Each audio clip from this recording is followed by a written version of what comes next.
Hi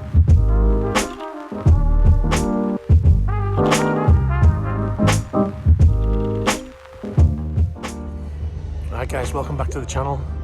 I tried to get down here today. As you notice, it's quite dark. It's only it's not even 6 o'clock in the evening yet, but it goes dark about, the sun sets at 16:45 here, so it's dark by 17:30, 17:45, which is about what it is now.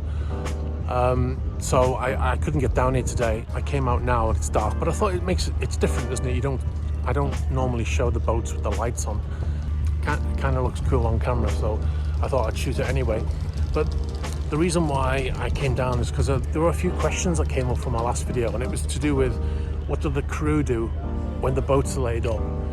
What happens to the crew? So I thought I'd address a couple of those questions. Like, first of all, you can see this boat's active right now. So this is Occo, the one that I gave the wrong price of. In the last video. It's 11 million is for sale for, not 110 million. Soaring is for sale for 105 million. I think I got the prices mixed up. Anyway, what's 100 million for a billionaire, right?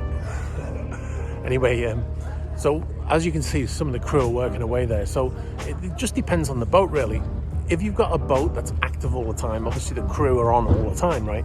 Some super yacht owners, depending on the size, bigger ones usually, they run them all year round. So in the winter they send them over to the Caribbean and they run them out there, and then they bring them back here to the Med in the summer. And the ones here, obviously that's not happened to these because it's too late. Well, it's not too late, but you would normally have gone by now. You would have gone by late October, early November, and it's December now. So these boats won't be going across. So this boat is active, so it's probably got a full crew.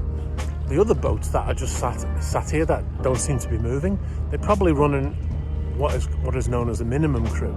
Now, depending on the size of the vessel, they have to have a minimum crew on board. They can't just lock the door and leave it, because if there's a problem in the marina, you know, maybe there's high winds and it breaks its lines, or there's a fire on another boat and the boat has to be moved, then there has to be enough people on board to be able to move the boat. Also, if there is some issue and they have to take the boat somewhere else, then they can't like be phoning people up and saying, can you get down here? And they're like, oh yeah, I'll get down there in an hour. It doesn't work that way. So they have a minimum crew on board.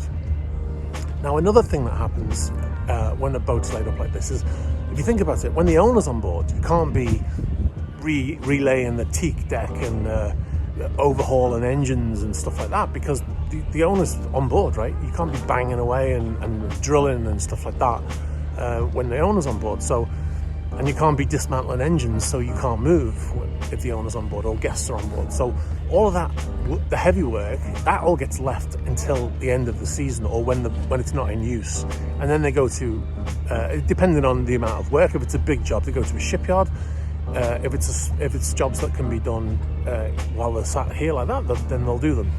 So obviously the crew have to be on board for that as well. Also, if they're relaying the teak, the crew won't do that. They'll bring in a company to do that, but obviously the crew have to be on board to supervise it. Okay, some of the other questions I got asked was, do the crew stay in guest cabins when the owner's not on board? That does not happen, just for the sake of it, you know, let's go and stay in the guest cabins. No, absolutely not.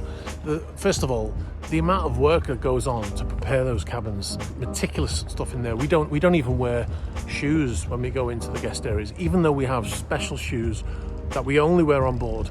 When we go in the guest areas, we still take off our shoes. So, you know, you can imagine they're not going to allow people to be going in there and using the beds and you know, picking their nose and all that stuff, and going in the shower and using all the shower, and the shower's got this fabulous marble in there that is really hard to clean. So they're not going to allow people to go and live large in those cabins and possibly damage things in there. The only time I've ever seen crew staying in a guest cabin was on an Atlantic crossing, and the crew cabin's really far forward on the boat and really high up, and the weather was so bad that the crew, it was like 3 days, 4 days, and nobody could sleep. So they allowed some people to go into the cabins which were at the stern. And on some boats, even if the weather's really bad, they still won't allow you to go into guest areas.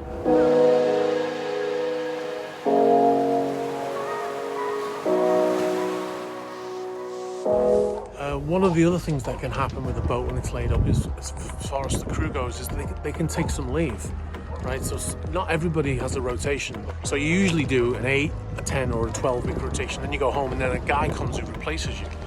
Well, that doesn't always happen. Some crew, especially on smaller boats, they don't have rotations. There's just them, just one person. So in those cases, what happens is they earn a certain amount of leave, but they earn, like, it's really bad. They probably earn 7 days leave for each month they work. So at some point, when it's quiet, they take that leave and they go home. Another possibility is they can take unpaid leave. So even if they've used up all their leave, if the boat's laid up, and let's say it's Christmas, they want to go home and spend it with their family, they can just arrange with the boat as long as they're happy with it. They can take unpaid leave and they can go home on their own dime, you know. So those are the kinds of options. But there's always something going on a boat. There's always somebody on board. There's always something going on. There's always maintenance going on. So they never just lock the key and go home. There is an exception, however, and if you watch another channel called SuperYacht Captain, they've just done it. They put their boat in a shed and they can all go home because it's out of the water. So they're basically paying a company to store the boat in there for the winter, and then all the crew can go home. So that's the exception to what I've just been saying. So, but that doesn't happen an awful lot, and it only happens generally with smaller boats.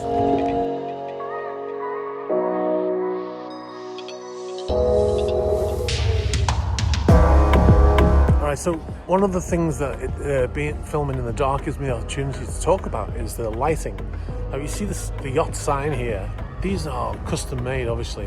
It's not just thrown together, and they bring in design companies to design them, and then they either send the design to a yacht sign company, or the yacht sign company does the whole thing, designs it, and then builds it. Now, obviously, the sign is usually made out of a type of steel, and then it's chrome plated, and then they put an LED light in the back of the sign, so it backlights. So when it's switched on, that's backlit right now. So the LED runs, so wherever the letter goes, the LED is inside that in the back. So obviously you have to run power to the door, and then in the evening it's all connected to a lighting system. All the LED lights are all connected to a system like KNX, and there are control screens all around the boat, like on the bridge, and at a certain time the deck officer who's on duty will go up to the bridge and he'll turn on the lights, and all the lights, you press one button and all the lights come on like this. But the yacht signs, they go to specialist companies, and there is a company with a great name called Yacht Sign, which is an easy one to remember, right? I think they're based in Florida, but they have offices in Europe as well, and I've worked with them before. So if your sign breaks down, you can take it off and you can send it back to them. And when I mean break down, I mean obviously the light stops working, because you do get water ingress over a period of time. We only one of the letters failed, so I had to remove it and send it back to them, and they completely fitted in a new LED light in the back, and then they sent it back to us and I fitted it back onto the door. So this is a big business in itself, and there are a few companies out there that specialize just in the signs. All right, guys. Well, I'm gonna wrap it up here. This was kind of an impromptu video because, like I said, I couldn't get out this afternoon, and I kind of thought, well, I'll just forget about it. And then I came down to go shopping, and I thought I'll pop down and see what's in. And then I ended up doing some filming. Alright guys, thanks for watching, take it easy, and I'll see you soon.